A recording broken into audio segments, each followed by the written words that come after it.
Thank you.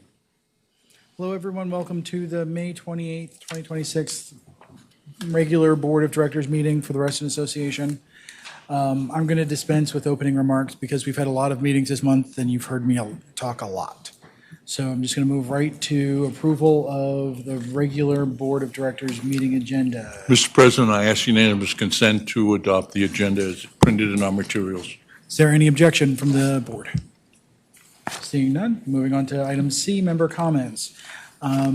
Just for everyone's edification, member comments are open to all members of the Reston Association. If you're an individual, you get 3 minutes to speak. If you're representing an organization, you get 5. It's not going to be a Q&A session. We're just going to be here to hear you speak to us, and we will take action afterwards. Brittany, do you have anyone who signed up? We have Roberto. Would you like to come up to the podium? Also slid in. Please state your name and address for the record, and you will have 3 minutes. Hello. Hi, thank you. My name is Roberto de Moraes, or Ho for short. I'm at 2434 Cloudcroft Square, and I'm coming before you again to talk about the Dogwood Pool Pavilion again, and the issues that are still going on there with safety and hygiene and disrespectful misuse of the area by unknown residents or non-residents, but groups of people, usually men, arrive around after work, start gathering there on the benches, playing cards, drinking, smoking, and often hanging out well into the night. That can vary the amount of time, but invariably there is cigarette butts, human waste, and often broken glass the next day on the splash pad where children will be playing, starting now, and just around the pavilion area. And I know you guys all know about this issue. It's been brought up for years. And during the summer, the benches were taken away, and that just moved them all to sit on the splash pad concrete walls. And then the other part is the fire hazard of them burning sticks found in the woods in the charcoal-only grill that, again, was addressed and taken away, which was great, but then a new grill was put in that doesn't have a locking top or anything, and the very first day it was opened and sticks were put in and burned and then thrown into the woods again. We've called the fire marshal a bunch of times. They've come, talked to people, put out the fires. I mean, I live directly through the woods, and thankfully it's been very wet these past few weeks, so we haven't had that fire hazard. But during the winter months and coming up during the summer, it's going to be a giant fire hazard, and my house is the first line to be totally burned out. And there are a lot of dead trees on the way over to my house. And I think a lot of these things can be resolved with just some little changes before going to the scorched earth policy of like maybe taking out the splash pad, putting up fences. One, there's now a plaqueboard sign there, but it's only in English. We would love to have all of the rules and regulations posted in Spanish and iconography, such as no smoking, cigarette, no food, things like that. Also, maybe a patrol person could swing by every evening, and if they see people smoking or violating these rules, tell them. It can also be kind of an intimidating situation because sometimes it can build up to 10 people. And there have been issues with catcalling and women feeling uncomfortable that are walking by the open public path that goes past the splash pad and pavilion. I know you guys have instituted turning off the lights at night. That's kind of helped, but the energy is still turned on, so they still charge their phones or have lanterns on. We've called the non-emergency police lines, and they're very respectful, and the non-emergency police would show up and say, hey guys, after dark, it's time to clear out, and they'll usually clear out. But the police, of course, don't clean anything up, and often we find chicken bones, fish bones, again, broken glass, and everything else. So please, this really has to be something has to be done about it. There was a photo, Brittany, I think, that was instituted. Okay, and you can see those are all things not exaggerated that happen there constantly. It's daily. It's not even weekly. It's not monthly. It's daily. There's trash and human waste. We haven't found the drug paraphernalia that we found years ago. That issue got resolved, but it still needs to be resolved. Another idea is putting up some type of a chain or fence to block the parking lot, because they do come in mainly by cars. There are a few people that will walk in, but that may deter. We don't know. We just need some kind of help, some kind of solution, especially before this becomes an absolute emergency situation. A child cutting themselves, a fire started, someone assaulted. We don't know. So that's why I'm here to present this to you guys again. Thank you. Anybody have any questions? All right. As I said in the beginning, this isn't a question and Oh, answer gotcha. session. Okay, I didn't know if you guys had any You questions. may have that also from us. Got it. I think that you may have missed that when you squeaked in under the door. Yeah, sorry, I had to run to the bathroom. I was hoping I could make it back in time. No worries. Okay. But I appreciate you coming out. Thank you very much. Thank you. Do we have anyone else? If there's anyone online this evening or in the room this evening who would like to make a member comment, please send us a message in the chat via Zoom or raise your hand.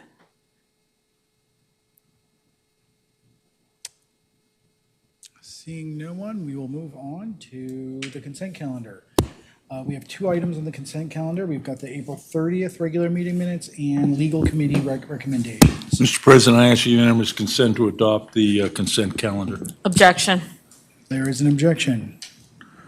Would you like to speak to your objection? I am against moving forward with the legal committee recommendations without discussing them as a whole. Fair enough. Can we have unanimous consent to adopt the minutes? Is there objection? Seeing none, we'll move on. We'll discuss the legal committee recommendations during an executive session. Okay, may I inquire? I think there are 4 cases on legal committee. Is it one of the 4 cases? Correct. Can we adopt the other 3? That would be fine. Would you let us know which one you want to discuss in executive session, Mr. President? Can we know? I don't think we're going to break it out that way. I think we can just do it by unanimous consent later on. Or Because not. I'd prefer. No, it's not going to be unanimous consent. Yeah. So we're It's going to definitely have not to take a gonna be vote on unanimous one of the consent. cases. I don't think that we should call anyone out in particular in the meeting. If she has an issue with this, I don't think it's necessary. And yes, we can make all kinds of faces and things along No, those I'm lines. trying to understand the ruling, But sir. the ruling is, we're not going to do it. That's the ruling. So we're gonna do it after executive session. We'll discuss the legal committee recommendations. Yes. Yes. Moving on to item E, volunteer interviews. Do we have anyone here, Brittany? We should have 1 or 2 people, I believe. Correct. We have the Friends of Reston, Friends of Reston, who's here to do her interview. If you'd like to come to the podium. Apologies.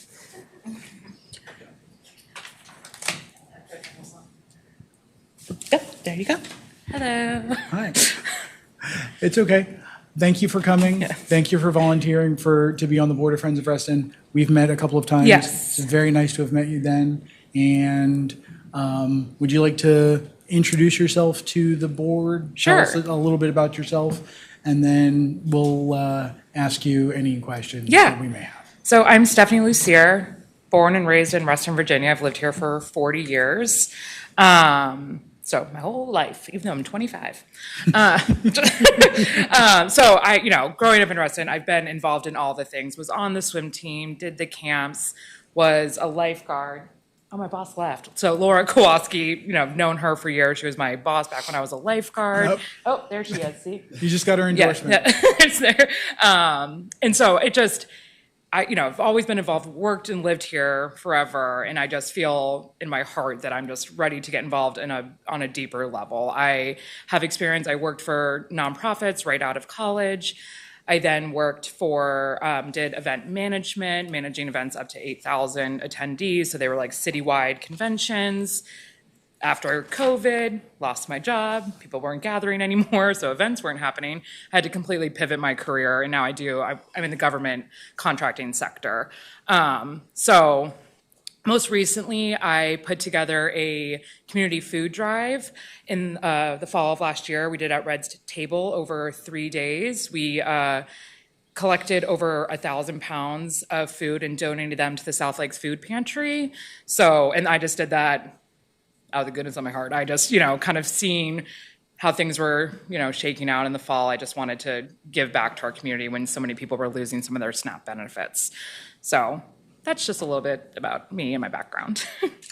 Thank you very much. Does anyone from the board have any questions? Dr. Perry?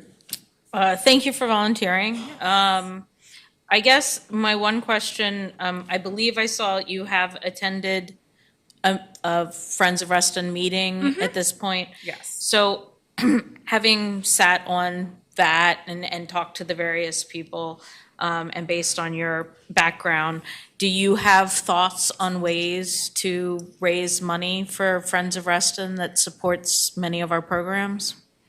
I don't think anything like additional outside of some of the things that they are currently doing. I obviously can add additional outreach to some of the, current ongoing efforts. And also I work at Leidos, which is one of the largest. So I think I also have a connection there for potential sponsorship opportunities for some of the events that we host through Friends of Reston. So, sorry. That's perfectly, whatever your answer was, it is. Yeah, So that's fine. okay. Thank you. Anyone else? All right, seeing none, thank you very much for being here. you. We appreciate you. And Yes. we will do all of our deliberation in executive session. Okay. So feel free to stay and listen to the rest of the meeting, but I have no guarantee that it will be in a timely fashion. Okay. So, if you'd like to move on, and we'll notify you tomorrow. Okay, sounds Okay. good. Thank you. And the next one is for EAC. It's Christine Eustace. And you've been asked to unmute. Hi, good Hi evening. again. Hi. Good evening. Thank you for being here. Thank you for volunteering to be on EAC. We really appreciate it. If you'd like to give us a brief introduction to yourself, we'd appreciate that as well. And then we'll ask you any questions that may arise. Sure. So actually, I've been an associate member on EAC since last fall, and then we had someone leave, and so I am asking to be a voting member. And retired after a 32-year career in the federal government. I did Fish and Wildlife Service and USGS work, mostly communications and congressional relations work. I've really enjoyed being on the EAC during my short tenure and look forward to continuing if you support. And I've been mostly helping the committee with communications work. I drafted a strategic communications plan. I've been coordinating with Kara and working right now on a DEAR communications plan. The idea is to work with Kara and get a lot of things on the committee coordinated with your communications staff on the Reston Association so that we can be nimble and proactive, but also in lockstep with the Reston Association communications team. So it's been fun so far. Great. Thank you very much. Does anyone from the board have a question? Director Farrow.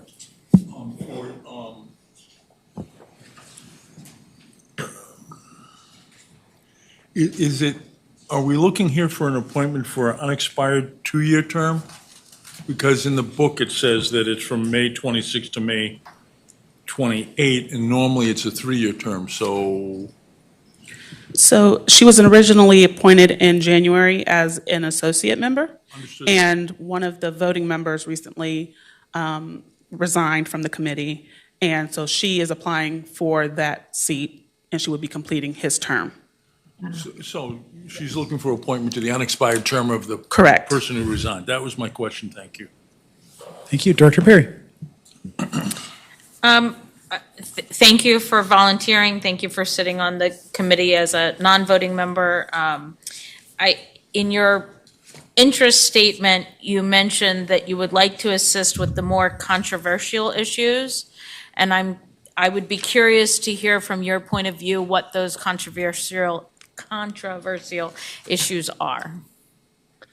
Well, I think actually the main issue is deer management, because I feel like it's going to need some really good proactive communications with the community to make sure whatever the board decides to do, we have the understanding and education of our residents of, what steps to take. But in general, in my decades of communications work on environmental issues, there's usually more than one opinion and side to a lot of these issues.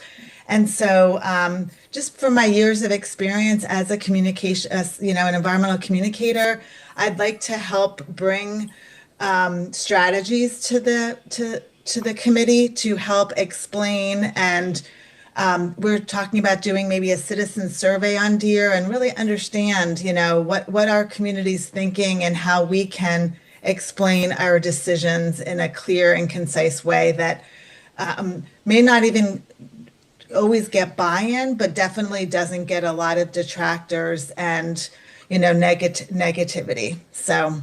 Okay, thank you. And I just want to make sure that we're all clear that whatever the Reston Board decides on deer management must follow the Fairfax County guidelines, because it truly is a Fairfax County issue to some extent too. Oh, yeah. And actually they have some great communications tools already we've been looking at. Yes. Perfect, thank you. Thanks. Any further questions from the board? All right, I see none. Thank you very much for being here. As I said to the previous person, there's no need to wait through our entire meeting. Of course, you're welcome to, but we will absolutely be reaching out to you by tomorrow. That sounds great. Thank you so much. Thank you. Have a great evening. You too. Brittany, any further? All right. Moving on to item F, CEO update. Mr. Lusk? All right, good evening, everyone. A long time since we've seen each other. I will keep it brief tonight, just a few updates from the CEO update. On the land use front, we are tracking many cases that are going to make their way to the Planning Commission in June and July. A few to flag are the Lake Fairfax Business Park, Roland Clark Place, and Isaac Newton Square. Our land use planner, Ms. Serio, has been tracking the projects, writing briefings, and we have letters available should we choose to send them. But just an update that staff are continuing to track these issues. We've also met with multiple developments over the last 5 or 6 months regarding joining the association. So we're continuing to track this. We're getting in front of these folks.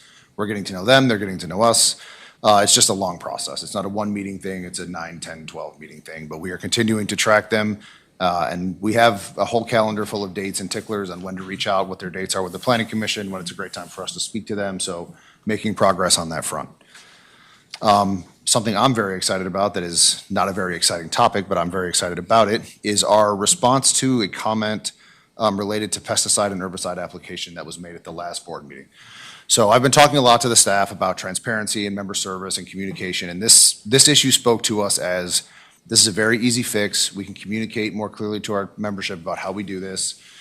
So when we do apply herbicide and pesticide, we have a sign we're going to place out at the site. The site will have a QR code. The QR code leads you to the website, which gives you more information about the applications that we use. So I think it's just a win-win for all of us from a transparency perspective. So something new that we're trying there.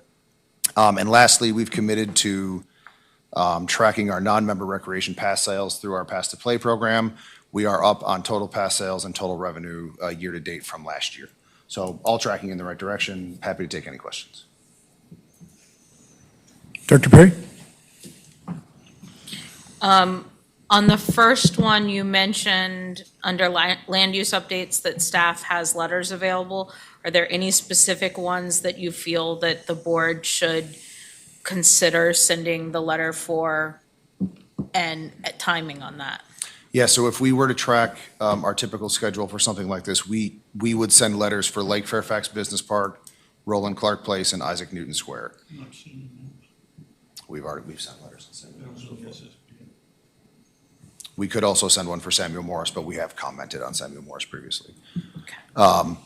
These are coming up in June, early July. If the board wanted to review them, we could send them out. Board members could send us comments. We could bring them back for approval on June 11th if we wanted to do that. I certainly would be open to that. If staff would like us to consider that, I would like to consider that. I can't speak for the. Mr. President, we can also do it by unanimous consent if we're happy with the letters.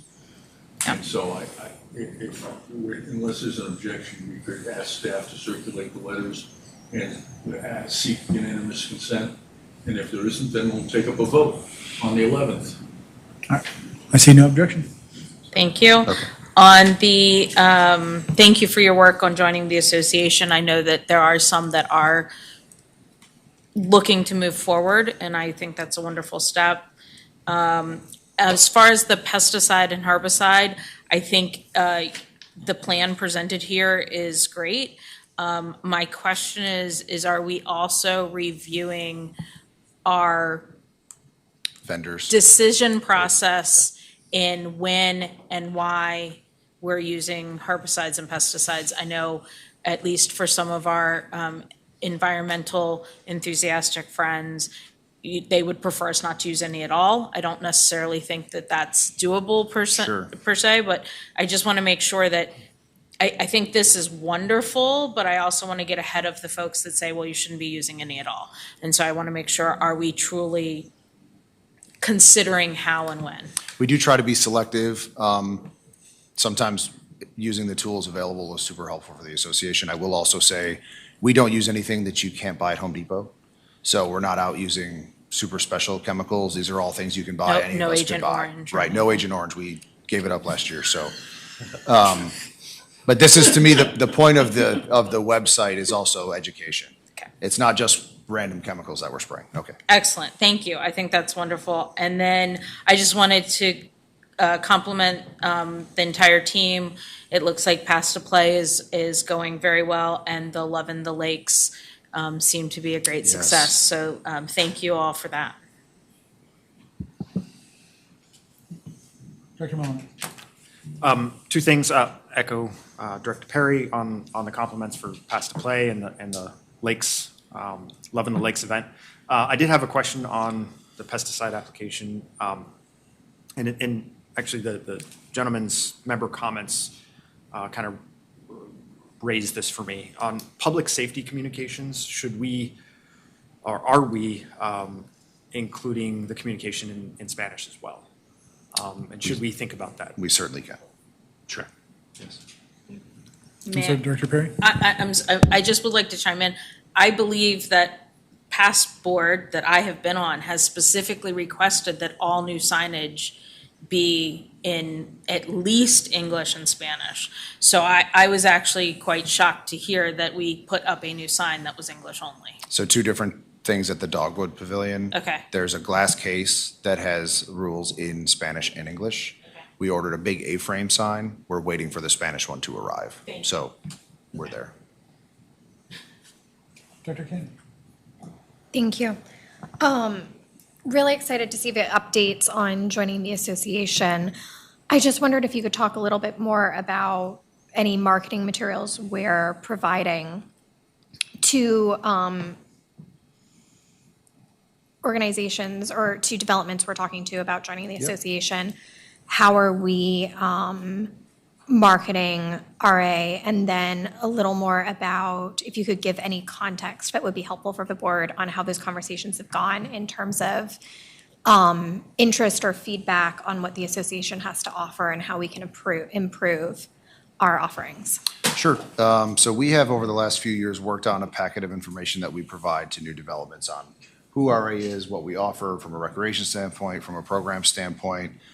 from an amenities standpoint. So we have sort of a one-pager and then sort of a larger packet that we provide them. We also have some really great promotional materials, like we'll send the Winterfest cut scenes and things like that, so people can see what we're all about. As far as how the conversations go, I would lump them into three different buckets or categories. There is, we're joining, give us time, and we're gonna do our thing. There's the, what do we get? And help, there's a little bit of selling, and then, you know, we have pools and the trails and all the things. And then there's the, we don't get it. Why would we join? What's the purpose of this? Can we provide one capital contribution instead of the ongoing fee? So I think there's some questions for us as a team to talk about maybe a little bit further down the road. I'm not sure we're there yet, but that's how they typically go. Rarely have we run into someone who says, no, we're not doing that. But I think generally we're making progress with most of these that are listed. There may be one or two outliers. Dr. Farrell? Following up on that, years ago, several years ago, there used to be a great deal of resistance to having DRB review of non-covenanted land. Sure. And so that was a source of hesitancy to joining RA. Is a solution to that problem. But I'm wondering, are we hearing much of that conversation? It's less about the DRB on non-covenanted property because they can finish their development. And then if they join after that, then homeowners are then subject to the DRB, but that's not really as much of a barrier for them joining in the first place that we've heard so far. I'm not surprised because it seems to me, my impression is that developers of townhouse projects, which they will be selling and therefore the developer doesn't really care, is less of a push than the high-rise apartments are. And we get much more pushback on them, any apartments, that multi-story apartments. And you're right, once the building is up, they could be joining and they would not have gone through DRB review. Right. But what I'm hearing from you is that issue isn't coming up. Not that we're hearing. The biggest one is sell us on why it's important to join. Thank you. All right, any further questions? Director Juszczyk? I was curious, this is more for the board. We have two meetings, one at the end of June and one at the end of July, before these dates in September come up for Lake Fairfax Business Park and Michael Faraday. I feel like we need to give some direction to staff on whether we want to engage on those projects so that they have time, if we do want to engage, to bring the information to us. He had included Lake Fairfax. I thought it was. Peter had included Lake Fairfax, I believe the SSPA technically, Right. in the Right. letters. Yeah, that's. I recognize it's also the rezoning, but I think that comes into the same situation that we talked about with Samuel Morse, that we have at least been in touch. It still leaves two others that she's required. But are we going to hear those?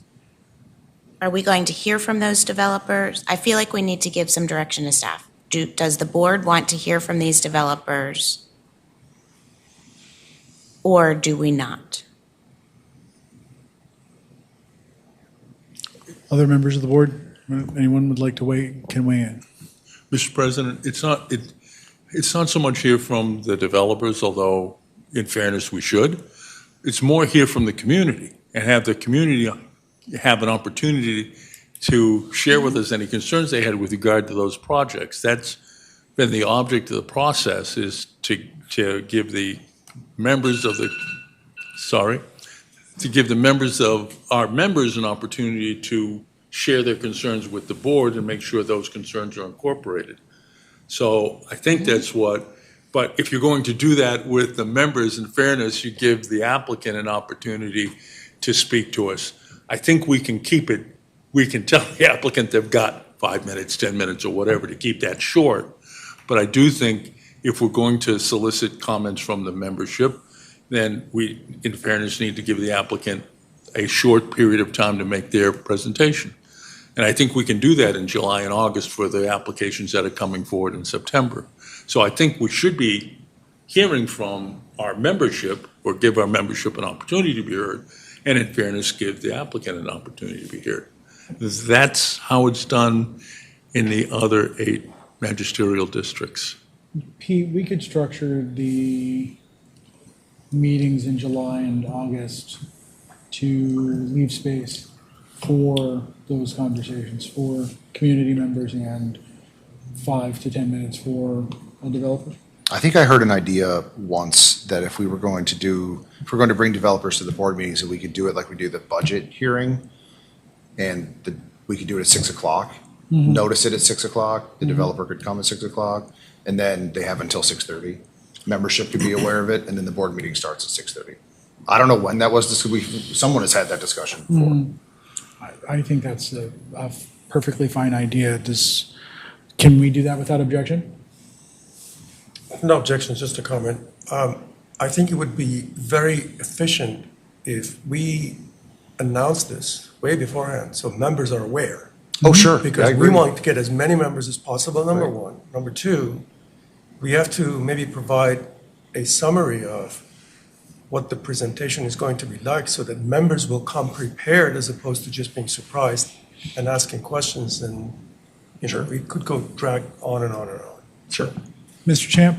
So, because the full board would be there, it would have to be a special meeting of the board. So you'd have to call it in that vehicle, which you can do on your own. I can do that right now. Yeah. We've got time. I'd still prefer to hear if there are any objections before I do it. I don't see any, so let's just take the action from now that we're going to call a special meeting for 30 minutes prior to the July regular meeting. Is that feasible? Director District, does that, Yeah, that's. Consistent? That's fine. Yeah, we have to educate the members in order for them to comment, so. Does that work And for you? this was Michael Faraday. I just want to make sure we were getting the right cases here. I was talking about the September ones. Got it, okay. Okay. And then I just also wanted to let the board know that almost every committee meeting I'm attending I'm hearing members comment on Reston National Golf Course. And Reston National, and obviously that one isn't till November, but I'm hearing from our committee members through multiple channels about that case. And so I think that one might need some additional thought on how the board is going to bring that forward, or we're not going to bring it forward, but I feel like we need some discussion on that, and maybe we can think about it and come to the next meeting where we have an update like this prepared to kind of give some ideas on what we'd like to do about that case. Mr. Champ? Pete and myself have been in conversations with Sarah Mariska on that. She is expected to attend the June 11th meeting in executive session. Prior to that, her legal opinion will be furnished to the board. Great. Wonderful. Thank you very much. And then one question I had was, how comfortable are we with the conversations that you're having with potential new member developments? Are we asking them to put a proffer in their application to the county? And if so, are we comfortable with the language that we're using? Because we had a little bit of difficulty or challenge in the proffer language we had from a case a year or so ago. Yes, this is also in the annual plan, I'm pretty sure, about the proper language and working with the supervisor about joining. So we are not asking them to put a proffer in. The meetings we're having, I would say, are a step beyond exploratory, but it's more, they haven't been through the planning commission yet, they haven't been to the board of supervisors yet. But we want them to know that we're here and we're going to keep pinging them. So maybe it is time to have the proper language conversation, but we send them sample agreements. Tony will send us a sample agreement. They'll review it, send us questions, that kind of thing. That's where we are right now. Wonderful. Yeah, I'd love to see us move forward with that ask. Sure. At the appropriate time for each of these cases. But I think that even if they say that there is a desire to join, it is one way that we can make sure that conversation continues through a process. Mr. President, Those are my on that comments. issue, in the past, when we've put some of our letters together, we didn't ask for a proffer, we asked for a commitment. Now, proffer is one way to get that commitment, but there are others. There are agreements, there are assurances, letters that can go back and forth, so as not to get hung up on what's in the proffers. But at the end of the day, to get the commitment, and that's the boilerplate language we have in our comment letter, is that they commit. And so that commitment can take the form of the proffer, but there are other ways of getting there. And so the issue is to get the commitment, not necessarily what the form of that commitment is. And you're absolutely right. But the case you were remembering about the language not being so hot was the language, and you'll remember it, Director Lanza, the language said they would consult with us. Right. And they had a drive-by meeting, and zoning staff said, well, that's good enough. Obviously, that isn't good enough, and that's not what was intended. So when we're talking about that proffer language, we want it to be a little bit, good faith, negotiations, something along that line, so that a drive-by doesn't satisfy the proffer, if we get to that point in proffer development. Do you have any further questions? On the pass to play, you guys have been doing that extra kind of push. We're not seeing the numbers rise. Do you think it's maybe still early in that push to Sure. I think it's early. I know think how successful, I guess, it will be? Yeah, I think it's early. I think the weather hasn't been great either. People haven't been thinking about pools. Obviously, the revenue is going to be up because the cost of the pass went up, but I would like to see where it is maybe at the end of June. When school is out, families are out, I think that's a good barometer of where we are. Great. Thank you. I had one quick question, if I may. I was looking at the numbers, and I noticed 283 to 285, that's two.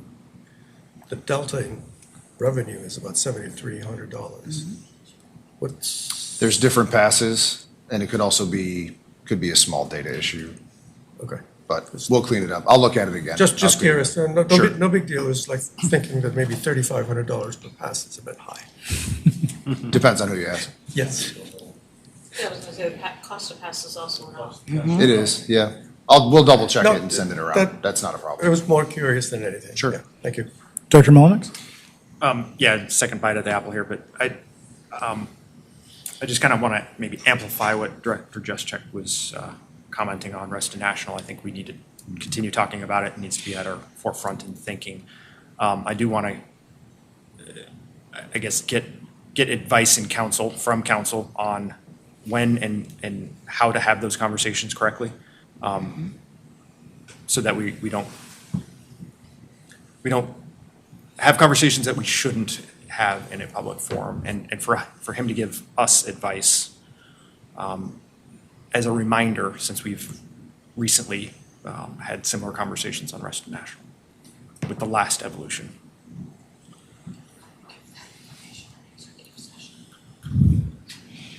It's on That was a his long-winded face. question, but just keep us on track on how to have the right conversations on Reston National. Pursuant to Resolution 11, Ops Resolution 11, any board member may speak on established board principles. You can certainly say, we have a resolution that says it's two golf course community, and that has not changed. Can you pull your mic closer? In terms of negotiation, anything other than that, I think you start to get in the area that increasingly raises my blood pressure, from potentially making a statement against your interest in terms of negotiation, or making a statement that might be incorrect and could be seen as defamatory. So generally speaking, if you're speaking on behalf of the association, you're bound by Resolution 11. If you're speaking in your own capacity, and we've discussed that before, you're certainly entitled to. You have but you could never really take off your hat as a director. And so you have to certainly strain the conversation to let people know you're speaking in your own capacity. But even then, I don't think it behooves you to get into the weeds on the matter.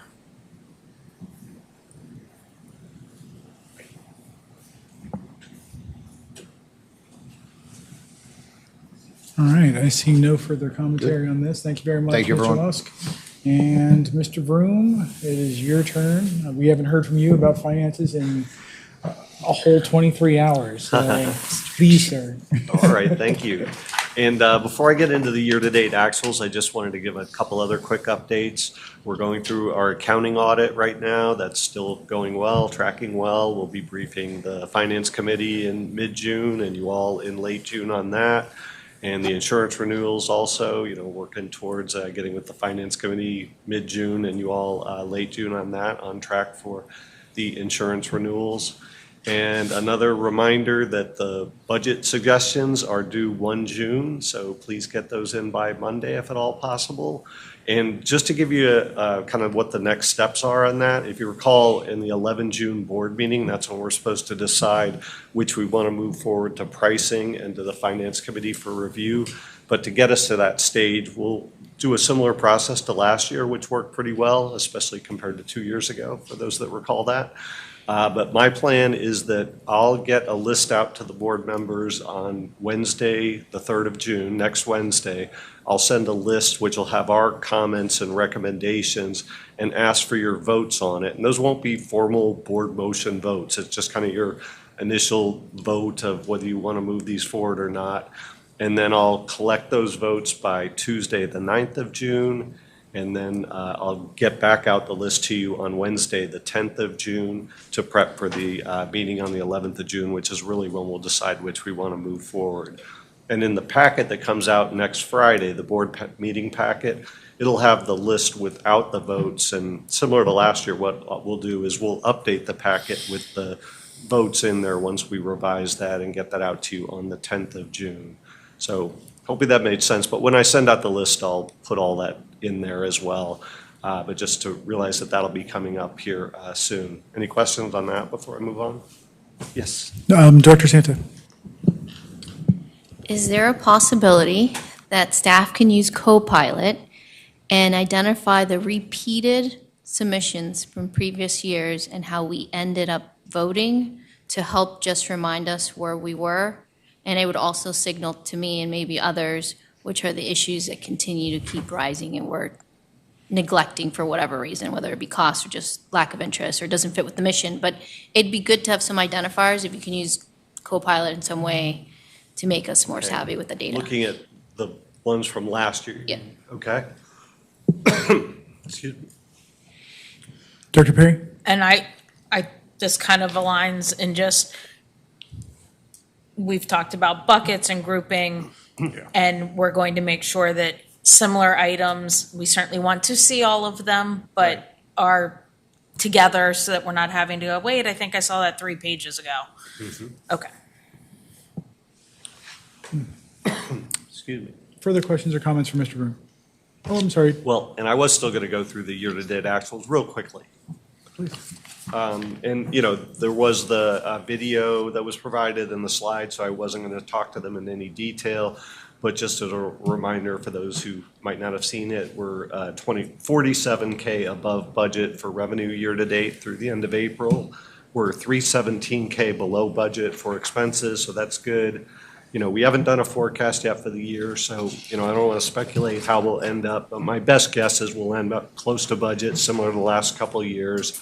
Our cash is in a strong position right now at a little over 26 million. So, I think everything is looking good. And I didn't really have anything else to highlight, but happy to take any questions on it. Director Willamette? Maybe just a comment and going back to the member suggestions tool that Ed is going to be circulating. Just to recall, last year, I felt that process worked really well, allowed us to identify quickly items that we had alignment on, move forward on those pretty quickly, items that we clearly did not have alignment on or no interest on, dispose of those pretty quickly and really focus the conversation on just the narrow band of things that we really wanted to talk about. So just wanted to say that worked last year and happy to keep doing it. Thank you. All right, seeing no further comment, I appreciate it, Mr. Vroom. Moving on to item H, the facility renaming policy. All right, facility renaming. So there's a video And we outlined our procedure in both a memo, and we provided an SOP for the board to consider and potentially vote on this evening. As a reminder, this is an open motion in the secretary's report, so we may be checking one off tonight, which is great for us. What I like about what staff proposed here is that we are duplicating an existing process that we know is functional and works. We start by getting a request, we talk to the community about it, the board sees feedback, makes a decision, and staff executes. To me, that is how renaming should function. For those that don't remember, we've done this a couple times from a process perspective. We renamed the Hunters Woods Ball Field, the Hunters Woods Meadow. No real process there. We just sort of talked about it here. And then we're now having a community conversation about Lake Audubon, which I think was the driver of having this procedure. So I'm not sure there's much else to say other than this is to memorialize our process so that if this comes up, we know how to handle it. No questions. Director Perry. She had her hand up first. I Move to can't approve the see. facilities renaming policy as presented with the final approval authority residing with the Board of Directors. Second. Motion made and seconded. Any questions or comments? Director Joshak. Director Perry, excuse me. It's all I was good. going I in understand. order. I was there last night. I get it. Somebody feels my pain now. I have one request. Sure. The only time I saw comment about a summary of costs was under the execute, and I have an issue with that. Because our members need to understand the anticipated costs of some of these changes. Sure. For some of them, Hunters Woods Ball Field, Hunters Woods Meadow, I don't even think we had a sign. So I think we were probably pretty good there. Maybe some maps when those get redone. Lake Audubon, that's a bit more money involved. That also entails, do we change the name of the pool? There are other things involved there. And I want to, and I have seen it on the Facebook comments, people want to know, if we do this, what might it cost us? What is it entail? So I think that in general, I feel that Engage should always include a summary of anticipated costs involved. Sure. I agree. And I would like to see that written into the process so it doesn't get forgotten. We can make For that edit. future. That's easy. Sure. Do you need a motion to amend the process? With unanimous consent. You want to make that motion, I'll second it. I would like to amend the motion to include the change of language that engagement should always include a summary of anticipated costs involved. It is. Motion made and seconded. All in favor? Could have been a unanimous consent. It wasn't. It's unanimous. We love motions. It's unanimous. We love motions. It's okay. Yeah. No one wants to sit still. Director Juszczyk. One of the things that I'd like to see is the same or very similar process for things that are not named within Reston. Since I've been a board member, I've received 2 requests from members to name things that don't have a name. And I'd like to see us incorporate maybe the initiation piece might be a little bit different, like I come to the board and ask if they even want to take it on or something, or some qualifiers that lead us to want to name something. It's usually, they're trying to honor somebody that was in their lives or someone they felt like gave a lot to Reston and died. Or those are the 2 examples that I have had. But those have been a challenge for me as a board member to figure out what the process is or to figure out how to bring it forward for consideration, or just to say, no, that's not what we do. So I'd like to see maybe staff take some edits to this and we can call it the naming process, regardless whether, it has kind of naming and renaming as part of it. What are the assets that people are looking to rename? Like benches. They want to put someone's name on a bench. Don't they pay? Friends of Reston does that. Yeah. Yeah. Yeah, that's already a thing. Yeah. My neighbors did that. Mr. President, I actually am, I'm doing that right now. So Friends of Reston, we give them a $3,000 donation, and they put up a bench where they'll put a memorial plaque on an existing bench. And that program will lapse for a little while, but they're already doing that. They already have our blessing to go do that. So were you suggesting that should be coming to the board instead of leaving it with Friends of Reston? No, if that's the process, I think it just needs to be written in here. I can't remember if it was it was somebody who did a lot of coaching of kids and I can't. You think you're It came to Erwin and I. That one came to Erwin and I from back in the day. He would probably remember. But I don't know. I just don't know where to point them. So I'm just suggesting, can we add something like that to this process so that we know? We should just how it recognize that works. there's an opportunity for other naming, and it would be in that first step. If someone comes to you and says, here's this, this, and this, it might be a bench, goes to Friends, comes back, we can do that. I hear what you're saying. Okay. Sure. But Oh, sorry. I thought you were going to speak to this one. Discretion being the So better part of it's just benches. It's not like, No, it anything was, else. one Like- was a field that we just didn't have a name for. Yeah, Like a walk, okay. I would they walked through the trails and you ended up in this field and they wanted to, and I was like, it's part of the park, but it's not a It's name. probably like Butler Pond, Yeah. Right. Yeah. right? When we Like, named that, it didn't here's have this a name. random pond, let's name it. Right. Thank you, Larry Butler, for all you did for RA. But, Get some holy water on it. yeah, I mean, even if you wanted to say facility naming / renaming process and throw in, if you're naming it for the first time and it's not a bench, it's an actual something Another asset. other than a bench, this is the process. Sure. I would not be against that at all. Yeah. And we did the same thing a few years ago. We named a field in honor of a staff member that was retiring, I think. That was listed here somewhere. So, I guess then I would ask unanimous consent to have staff update it for the purposes of naming something from, that is not currently named. I see no objection. Thank you. All right. So, further comments or questions? Seeing none, all in favor? It's unanimous. Thanks, Pete. Thank you. All right. Next is item I. Laura, I don't know that you want to run from this yet.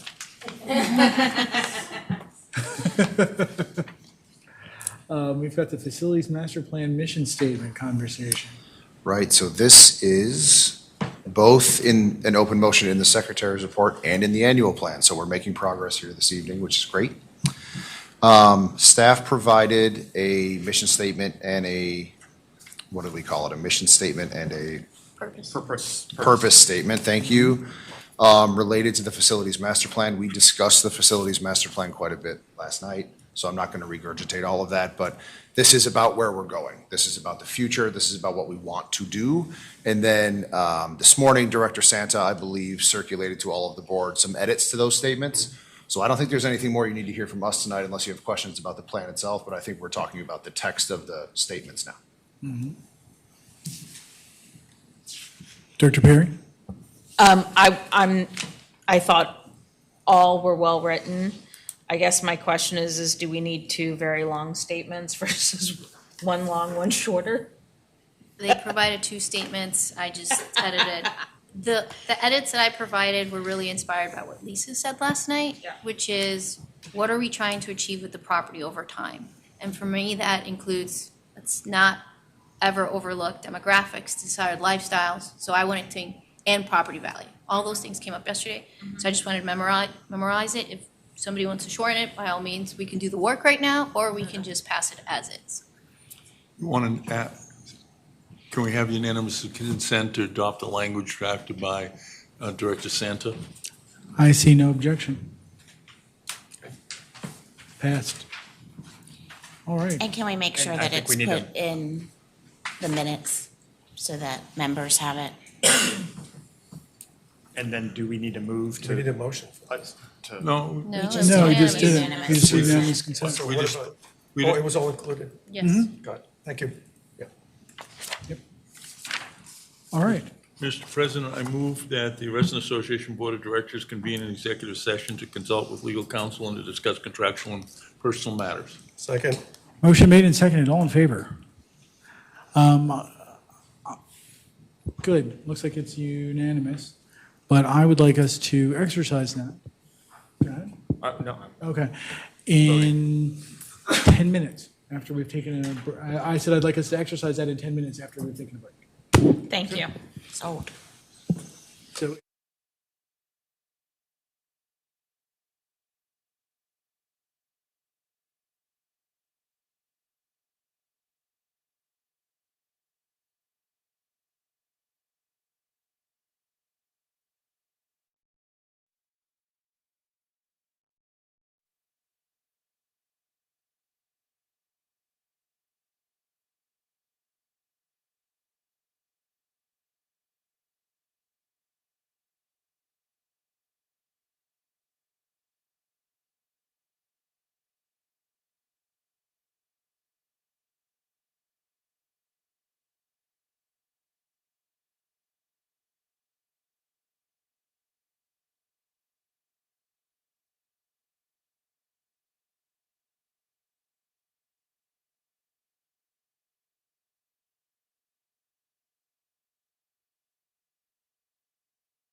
Hello, everyone. This is Peter Lusk here to provide your CEO update for the May 28th, 2026 meeting of the Board of Directors.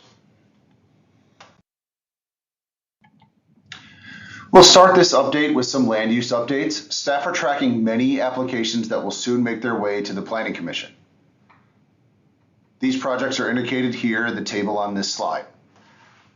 It is important to note that the Board of Directors has made comment previously on multiple projects, including 1850 Old Reston Avenue, Samuel Morse Drive, and Reston Town Center North. Many projects will make their way to the Planning Commission in June or July. Staff are tracking these applications and are prepared to answer any questions from the Board of Directors. Additionally, there are many projects making their way to the Planning Commission later in the year, including the Lake Fairfax Business Park rezoning, Michael Faraday Court, and the Reston National Golf Course. Again, staff are tracking these projects and are prepared to make comments to the Board of Directors or provide information as necessary. Now to provide an update on the effort in getting units to join the association. Over the last few years, there have been many conversations between the Board of Directors and staff related to recruiting units to join the association. There is currently an open motion in the Secretary's report that directs staff to continue interactions with developers, apartment owners, and representatives of HOAs. Since late 2025, there has been a renewed effort in engaging these developers and their representatives to join the association. On the next slide, we will detail the conversations that we've had with multiple properties in the last 4 or 5 months. These properties include Isaac Newton Square, Samuel Morse Drive, 1850 Old Reston Avenue, the Lake Fairfax Business Park, and Roland Clark Place. Each project is in a different stage of development, but is continuing to engage with the association. Staff are providing multiple materials to these developments, including reasons to join the association, the amenities that are provided, and many of the other benefits to being members of the association. Staff look forward to continuing to provide these updates to the Board of Directors. Staff would like to thank the board for a productive annual planning session held on May 12th. Staff will return to the Board of Directors at the end of June with an updated annual plan that coincides with the second quarter Secretary's report. As we continue to move forward with the annual plan, staff will begin to include an annual plan and/or Secretary's report indicator on all agenda summaries moving forward. This is indicated on this slide and is meant to help us stay focused as we move forward. Many of the board will remember that at the April 23rd, 2026 meeting, there was member comment related to transparency and communication to pesticide and herbicide application throughout the association. In response to these comments, staff are taking the following steps. We are rewriting our standard procedure on pesticide application to include placement of large signage at the date and time of application. An example of this sign is seen on this slide. We're creating a web page with procedures for application and the reasons that we spray, and signage will include a QR code that community members can scan that will take you to a pesticide and herbicide application web page. We believe that this is a step in the right direction from a transparency perspective, and that this should resolve the issue that was brought to the Board of Directors regarding pesticide and herbicide application. At the March 2026 Board of Directors meeting, the acting CEO gave an update related to RA's new campaign for soliciting non-member recreation passes called Pass to Play. An update is seen on this slide related to number of member passes sold and the revenue year to date. You can see that we have sold more non-member passes year to date than 2025, and revenue is outpacing 2025 as well.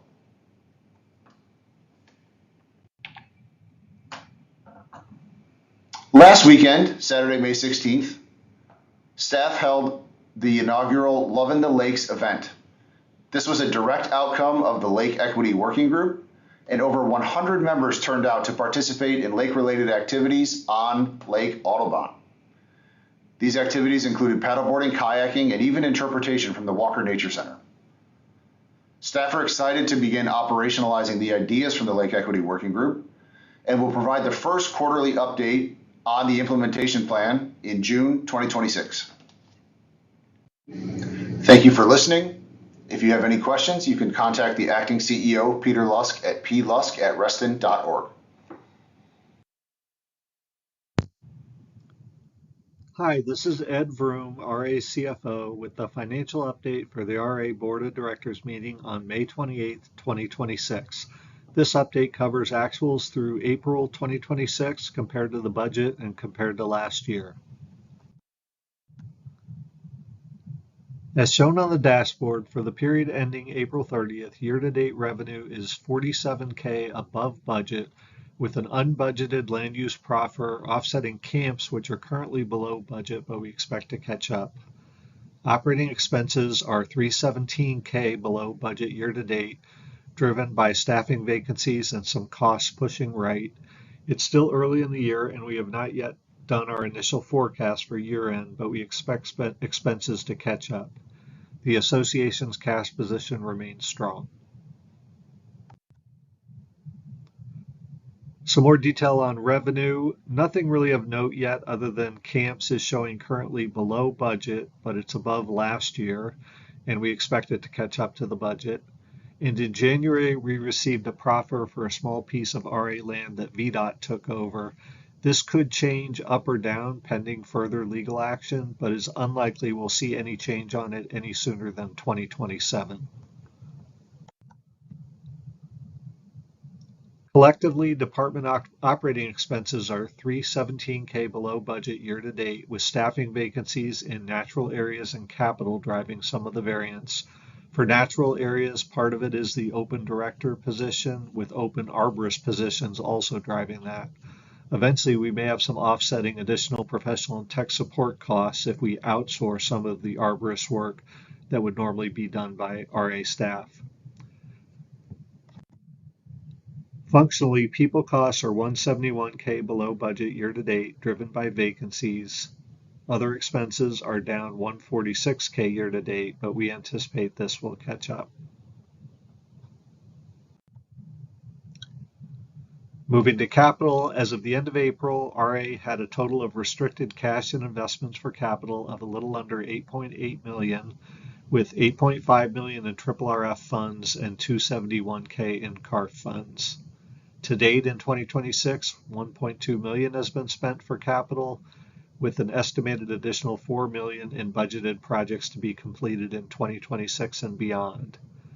The projected variance to budget is an underrun of $98K, primarily due to the North Hills Whitecoat project expected to come in below budget.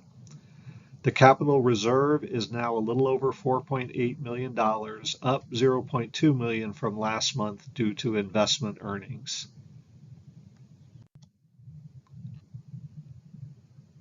Nothing really to note at this time on the balance sheet, but cash available to fund operations and meet current and future capital project needs remains strong.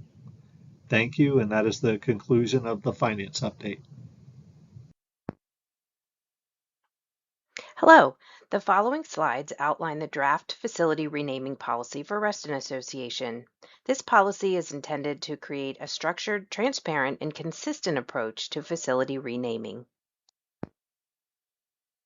There are 5 main areas to review. First, background and context. Second, when and why facilities may be renamed. Third, governance and stakeholder roles. Fourth, the proposed renaming process. And finally, outcomes and requested board action. The goal is to ensure clarity from initiation through final decision-making for any facility whose name is being reconsidered.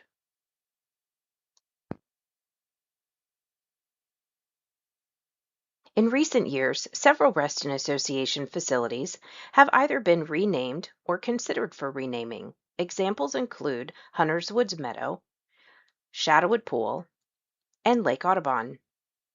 At the January 22nd board meeting, staff was directed to create a formal procedure. This draft policy responds to that direction.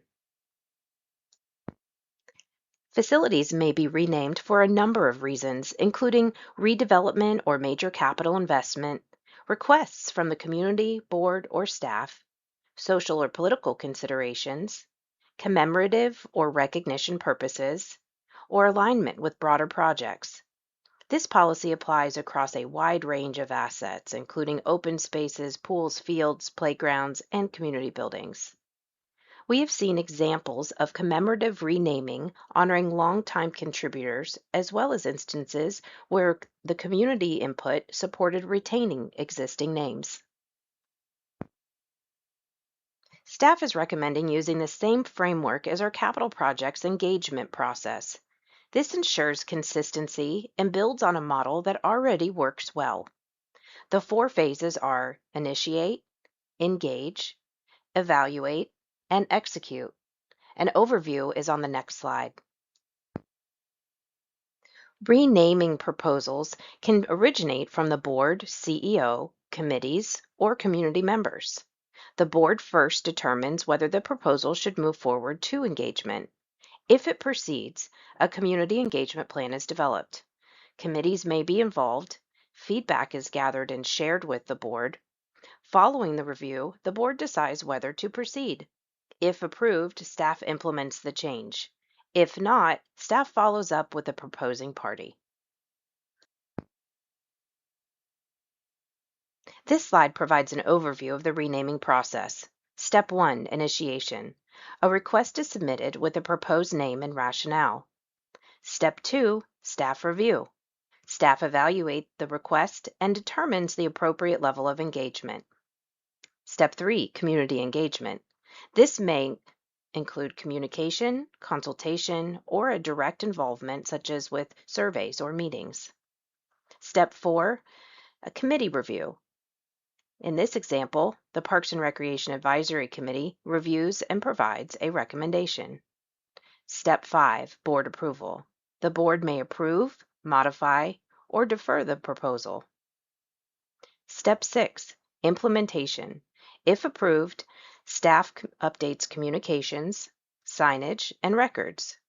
This step-by-step structure ensures decisions are inclusive, deliberate, and well documented. In summary, this policy provides a clear, consistent framework for renaming, balancing community input, staff review, and board governance. Thank you.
Mr. All right, President. we're back. We have some motions. Mr. President, I move that the Wrestling Association Board of Directors certifies to the best of each member's knowledge that only those matters appropriate for executive session of a contractual nature involving personnel matters or involving consultation with counsel were discussed or considered by the board during executive session. Is there a second? Second.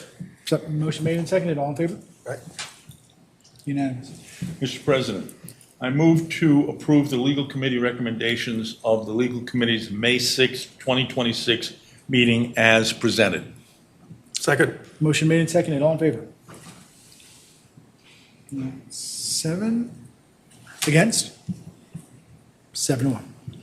Mr. President. 8. Eight. Excuse me, 8-1. 8-1. Mr. President, I move to ratify and approve the personnel decisions reached in executive session as it pertains to the CEO. Second. Motion made and seconded. Oh, sorry, I got ahead of you. All in favor? Unanimous. Mr. President, I move to approve Christine Eustace for the position of member to the Environmental Advisory Committee for the unexpired term. Second. Motion made and seconded. All in favor? Unanimous. Mr. President, I move to approve Stephanie Lazaire for the position of board member to the Board of Directors of the Friends of Reston. Second. Motion made and seconded. All in favor? Aye. I didn't see your hand, sir. It's 8 to Mr. 8 against? No, yeah. Abstaining. Oh, sorry, against. Yes. Okay, so 8. You had it right first, 8-1. Okay. I didn't want to jump the gun. That's fine. Mr. President, I move to authorize General Counsel and the Acting CEO to negotiate an amendment to the MOU for the Kathy Hudson Community Center as discussed in executive session for final presentation to the Board of Directors for adoption. Second. Motion made and seconded. All in favor? And it's 8 against 1. 8-1. I think that's everything All right. until we get to new business. We are, just a moment.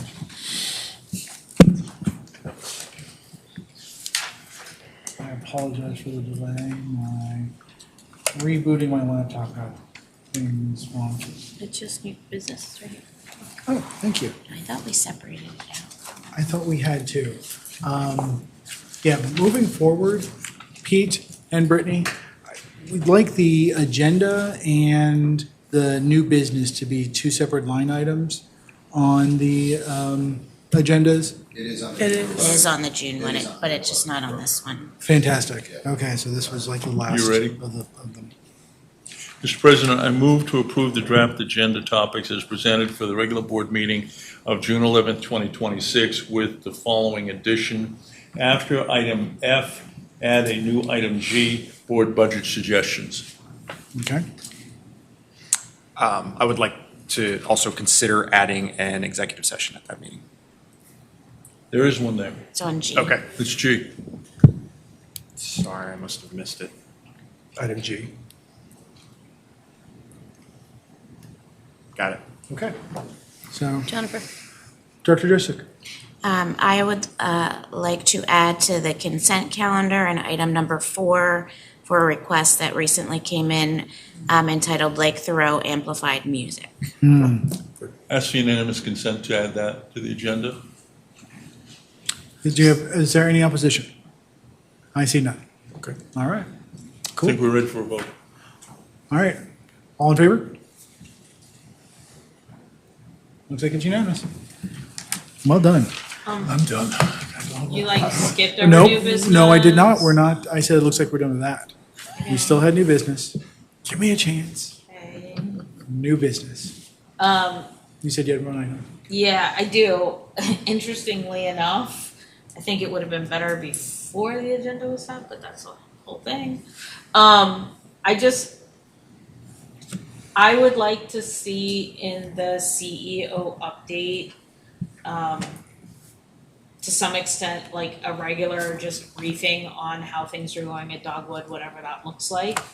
And I personally think, for the moment when we're trying to resolve the issues that are happening, I would like to at least staff to consider what our member earlier suggested of roping off that parking lot at night. Go ahead. So just, the grill is gone. Good mic.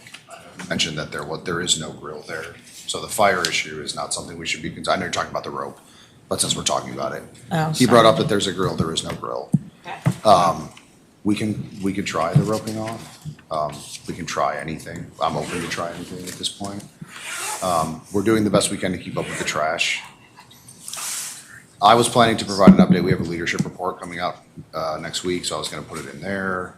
But Travis and I get about 75 emails a week on this, so we can send all kinds of information out. We're in the fight. I would say last summer, we maybe weren't as in the fight as we should be. We are squarely in the fight now. Okay. I think my reasoning for suggesting that at least be mentioned in the CEO update is so that our members recognize that we are not just ignoring them, we're not ignoring the situation. And I think by at least having something out there of like, we're trying this, we're working on that, just something that at least gives them the knowledge that they're being heard. And that, we're actively doing things, even though it's not at the pace that, some neighbors would like, and I do respect that. But it does sound, even from what our member stated in his member comments, that there has been positive movement. There has, since last year. I know, last year, we were seeing photos of some pretty horrible things. This year, the photos that we're getting are cigarette butts and a few cans. It is daily, don't get me wrong, it's still a problem. But staff have made enormous strides since then. And, I wanted to let the gentleman speak and obviously not get into a debate with him, but I did want it to be clear before we left that, staff has made like I said, very, very large changes since then. There are just things to be done. I'm not sure what needs to be done. Pete's going to keep working on it. Director Farrell, Lanza, and Santa. So, I don't support roping off the parking lot. Because if there's a fire, I want the fire company to be able to get there and not have to go around or knock down some kind of chain or whatever. So I think it's important that emergency access vehicles or ambulances, if some of our members who are there after dark, which they're entitled to be, get hurt, I want it to be able to have vehicular access or ambulance access to that parking lot to be able to pick somebody up or put out a fire. And so I'm not in favor of roping off the parking lot. Dr. Lindsay? I'd be curious to know how much we've spent in staff hours cleaning up this behavior over the past year. And I hope we consider all options, including trespass options. This has been going on for too long at this point. Dr. Santa? My comment was going to be about, are you putting forward a plan anticipating 4th of July, Labor Day weekend, big moments in time where, people gather? Yes. And what does that mitigation plan look like ahead of it? So we're getting ahead of what's going to come. We're thinking about all options, including maybe even trying to keep someone around at night on staff. Not to belabor it because I know it's late, but this is ultimately a behavior issue. Right. Before it was we were dropping the ball issue, and I'm happy to talk about that, but we've cleaned up our end. This is a behavior problem. So Walter's office has actually volunteered to help us with some engagement. So that's, I think, our next step. We need to get out and speak to these folks because we'll be on this hamster wheel forever. But yes, to the big events, yes, the answer is yes. Okay, thank you. Thank you. Any other comments? Any other new business? I wanted to throw out a new business item for consideration for later. But I know there's an interest from me and another board member to focus on how do we empower clusters more with better information. So I wanted to put it on the agenda for some time.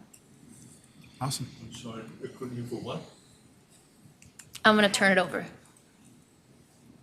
No, that's She said how to empower clusters better. So how do we connect more with cluster leadership and build up better that resources, better information, how to connect to the RA. Yeah, I think I'm looking at Kim, Mr. President, only because as a cluster leader, I know that they have a pretty extensive program for reaching out to cluster leadership. And I've participated in it. So if something more ought to be done or something like that, I think it would be wise to get a briefing on what the current program looks like. So then we can come up with suggestions as to how to enhance it or change it. But I get more from Megan McCosey than maybe I need. And there's regular communication and regular suggestions and a program of enhancement to cluster leadership. And so if there's something more to be done, I'd love to hear what it is. I would honestly second that. Not that I'm saying that we shouldn't have a conversation here, but in order to shape the conversation we have Sure. here, I would talk to Kim. Okay, That's I'm just putting everybody on notice that Georgina and I are going to work on this with Cam, and we're going to Awesome. bring it forward. Good. Because there is some type of transitioning, a lot of institutional knowledge leaves when residents leave, and a lot of clusters are left with what? A lot of clusters don't. We've talked, and I've come to realize as well, in my neck of the woods, there's always room for improvement.